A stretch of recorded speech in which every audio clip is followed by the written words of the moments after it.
बिस्मिल्लाहिर्रहमानिर्रहीम। अस्सलामु अलैकुम everyone, welcome back on easy learn. I hope कि आप सब ठीक ठाक होंगे, खैरियत से होंगे।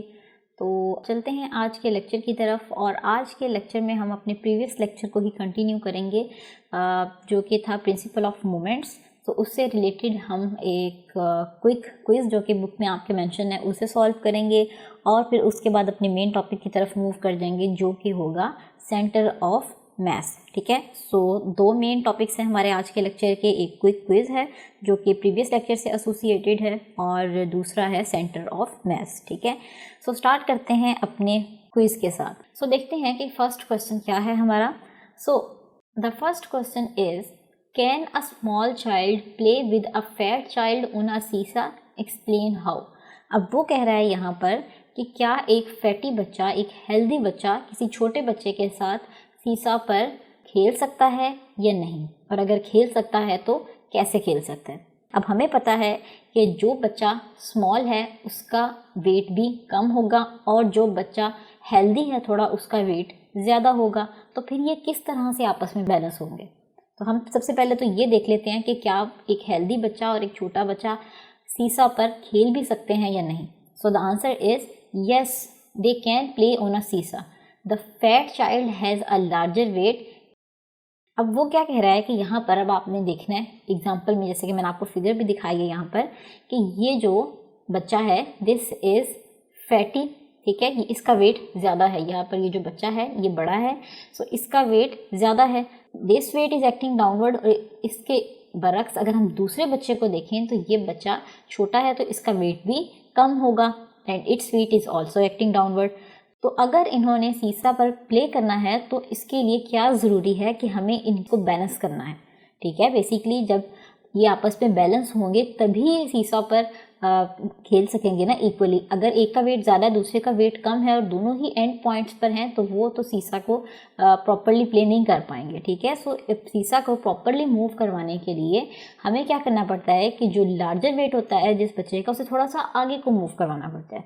अगर हम उसे थोड़ा सा आगे मूव करवाएंगे तभी इन दोनों साइड्स के टॉर्क्स जो हैं वो आपस में बैलेंस हो जाते हैं। ठीक है, और अगर हम इन दोनों को बिल्कुल एंड पॉइंट्स पर रखेंगे तो ये बैलेंस नहीं होंगे। सो इनकी पोजीशन कुछ इस तरीके से हो जाएगी। ठीक है, अगर ये वेट 1 था, जैसे कि हमने अपने प्रीवियस लेक्चर में एग्जांपल भी की थी, और अगर वेट 2 हमारा छोटा है तो ये अपवर्ड हो जाएगा, और जो वेट 1 जो कि हैवी था वो डाउनवर्ड हो जाएगा। ठीक है, सो हमने बेसिकली क्या करना है, इनको बैलेंस करना है। सो बैलेंस करने के लिए हमें इस वेट को थोड़ा सा आगे को शिफ्ट करना पड़ेगा यहाँ पर। ठीक है, सो अगर हम यहाँ पर अपने वेट को थोड़ा इस पॉइंट से यहाँ पर शिफ्ट कर देंगे तो हमारे जो दोनों साइड्स के टॉर्क हैं वो बैलेंस हो जाएंगे। ठीक है, सो अगर आपको ज़रा सी भी कन्फ्यूजन है इस टॉपिक में कि ये कैसे बैलेंस होंगे तो आप हमारा प्रीवियस लेक्चर अटेंड कर सकते हैं।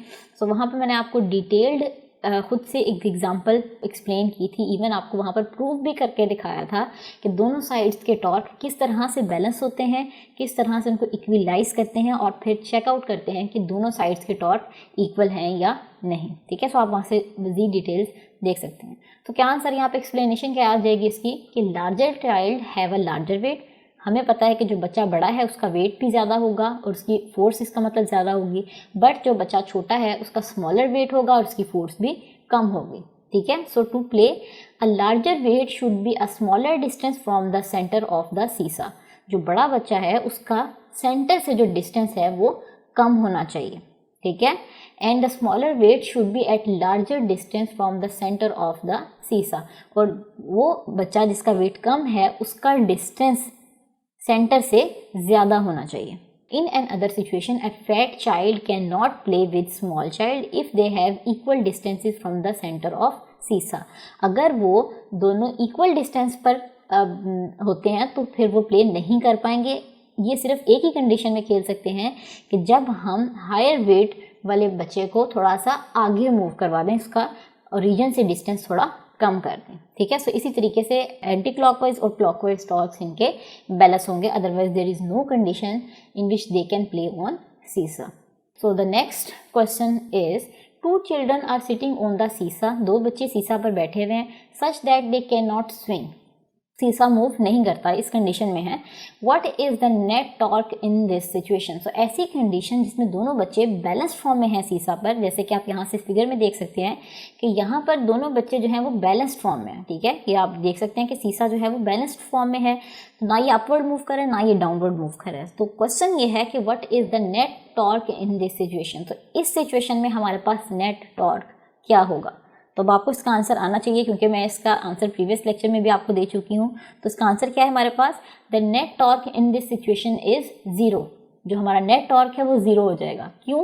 क्योंकि जो हमारा क्लॉकवाइज टॉर्क है that is equals to anticlockwise torque.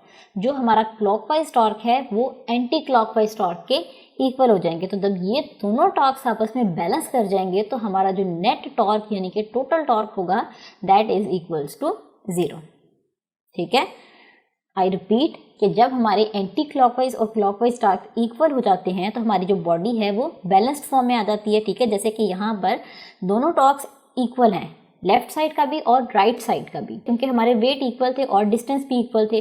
तो इसका मतलब दोनों टॉर्क्स इक्वल आ गए। तो जब दोनों टॉर्क्स इक्वल आ जाएंगे तो हमारे जो बॉडी है वो इक्विलिब्रियम पोजीशन पर रहेगी, ठीक है, वो मूव नहीं करेगी। तो ये हमारा प्रिंसिपल ऑफ मूवमेंट था और इससे रिलेटेड हमारा क्विक क्विज था जो हमने सॉल्व कर लिया।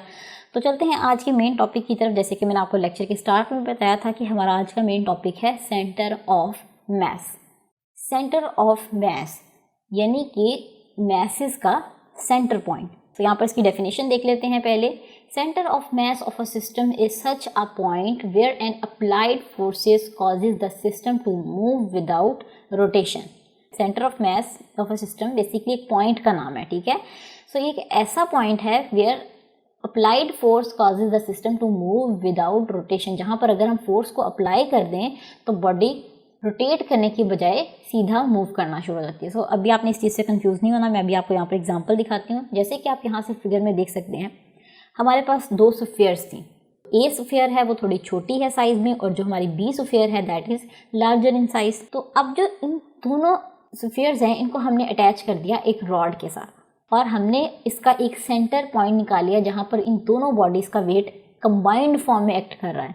और वो वेट कौन सा है हमारा, दैट इज़ पॉइंट ओ। तो ये जो पॉइंट ओ आप देख रहे हैं यहाँ पर, ये एक ऐसा पॉइंट है जिस पर स्फीयर ए और स्फीयर बी के वेट बैलेंस्ड हो रहे हैं, ठीक है। तो अगर हम इस पॉइंट पर ओ पॉइंट पर फोर्स अप्लाई करेंगे तो बॉडी जो है वो टर्न करने की बजाय सीधा मूव करना शुरू कर देगी, ऐसे अपवर्ड डायरेक्शन में मूव करना शुरू कर देगी, ठीक है। तो यहाँ पर हमें ये बात समझ में आ गई कि अब अगर हमने सेंटर ऑफ वेट निकालना है तो वो जो हमारा सेंटर ऑफ वेट होगा वो हैवियर बॉडी की तरफ फ्लाई करता है, ठीक है। और ये एक ऐसा पॉइंट होता है जहाँ पर इन दोनों बॉडीज़ का एक कंबाइंड वेट एक्ट करता है। तो इस पॉइंट को हमने नेम दे दिया है ओ का और इसे हम कहते हैं सेंटर ऑफ मैस। तो अगर हमें इस पूरे सिस्टम का हमसे पूछा जाए कि सेंटर ऑफ मैस कौन सा है तो that is point O. So O is the point जहाँ पर इन दोनों बॉडीज़ का कंबाइंड वेट एक्ट करता है, ठीक है। सो इसे हम बोलते हैं सेंटर ऑफ मैस। तो ये एक ऐसा पॉइंट है, अगर हम इस पॉइंट पर फोर्स अप्लाई करेंगे, यहाँ पर फोर्स अप्लाई करेंगे तो बॉडी टर्न करने के बजाय डायरेक्टली स्लाइड करना शुरू कर जाएगी, ठीक है। So a force applied at such point in the body does not produce any torque in it.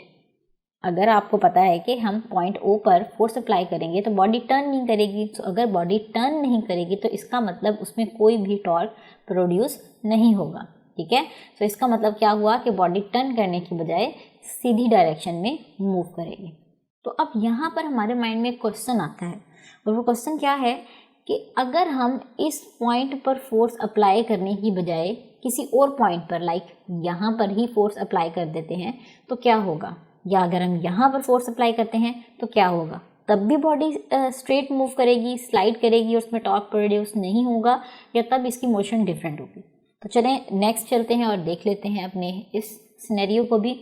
तो जो हमारा फर्स्ट सिनेरियो था जैसे कि मैंने अभी आपको एक्सप्लेन किया वो क्या था कि हमारा जो सेंटर पॉइंट है अगर हम उस पर फोर्स अप्लाई कर रहे हैं तो बॉडी स्ट्रेट फॉरवर्ड जो है वो मूव करना शुरू कर देती है, ठीक है। जैसे कि आपने देखा हमने पॉइंट ओ पर फोर्स अप्लाई की, बॉडी में कोई भी जो है वो टर्निंग इफेक्ट जनरेट नहीं हुआ, बॉडी तीनों फिगर्स में स्ट्रेट ही मूव कर रही है, इसमें कोई भी रोटेशन नहीं आई, ठीक है। सो अगर हम यही फोर्स जो है वो इसे शिफ्ट कर देते हैं यहाँ पर अगर, तो फिर क्या होगा? तो इस केस में क्या है, हमारे पास हमारा जो सेंटर ऑफ मास है वो यही O है, जैसे कि आप देख सकते हैं यहाँ पर हाईलाइट हुआ है O, सेंटर ऑफ मास वही है। बट हमने क्या किया, अब फोर्स को यहाँ पर अप्लाई किया है, इस जगह पर। तो अगर हम यहाँ पर फोर्स अप्लाई करेंगे तो आपको पता है कि बॉडी जो है वो इस तरफ से आगे की तरफ मूव करना शुरू हो जाएगी, क्योंकि ये जो है ये लाइटर वेट है, ठीक है। सो अगर हम इस सेंटर के से हट के फोर्स अप्लाई करेंगे तो बॉडी ऊपर वाली डायरेक्शन से आगे की तरफ मूव कर जाएगी, और ये जो नीचे वाला स्फीयर होगा ये बैकवर्ड की तरफ मूव करना शुरू कर जाएगा। तो हमें यहाँ से पता चला कि इसमें एक टर्निंग इफेक्ट भी प्रोड्यूस हो रहा है। सो इसका मतलब अगर हम सेंटर ऑफ मास से हट कर फोर्स अप्लाई करेंगे तो बॉडी इसमें टर्न भी कर रही है और मूव भी कर रही है। मूव तो करेगी but as well as turn भी करेगी साथ साथ, ठीक है। तो इसी तरीके से अगर हम यही फोर्स डाउनवर्ड अप्लाई करें, सेंटर ऑफ मास से नीचे की तरफ हमने फोर्स अप्लाई की, तो क्या होगा कि ये वाला एंड आगे की तरफ मूव करना शुरू कर देगा और ये वाला एंड पीछे रह जाएगा, ठीक है, क्योंकि इस साइड पर फोर्स ज़्यादा है, इस साइड से पुश मिल रहा है, तो ये आगे की तरफ मूव करना शुरू कर जाएगी। तो होगा इन केसेस में क्या कि बॉडी मूव तो करेगी बट साथ साथ रोटेट भी करेगी, ठीक है। हमें यहाँ से क्या पता चल गया कि सेंटर ऑफ मास एक ऐसा पॉइंट है जहाँ पर दोनों वेट्स का एक कंबाइंड पॉइंट होता है, दैट इज सेंटर ऑफ मास, जहाँ पर हम जो है अगर फोर्स अप्लाई करें उस ऑब्जेक्ट पर तो उसे स्ट्रेट मूव करवा सकते हैं। सो अगर आपने देखा होगा कि फुटबॉलर्स जो हैं वो अपने फिंगर पर फुटबॉल को रोटेट करवाते हैं, तो बेसिकली वो कैसे होता है, that is due to centre of mass. So उस बॉल का सेंटर ऑफ मास जो है होता है वो एग्जैक्ट डाउनवर्ड होता है। सो उसे अगर हम जो है वो वहाँ पर फोर्स अप्लाई करते हैं तो वो बॉल जो है वो टर्न करना शुरू कर देती है, उसको बैलेंस कर देती है, ठीक है। सो ये हो गया जी हमारा टॉपिक सेंटर ऑफ मास। बहुत ही सिंपल और बेसिक सा कॉन्सेप्ट था। आई होप कि आपको इसमें कोई भी कन्फ्यूजन नहीं होगी। तो अगर आपको कोई भी क्वेश्चन है तो आप कमेंट सेक्शन में पूछ सकते हैं। तो इंशाल्लाह हम आपसे मिलेंगे अपने अगले लेक्चर में।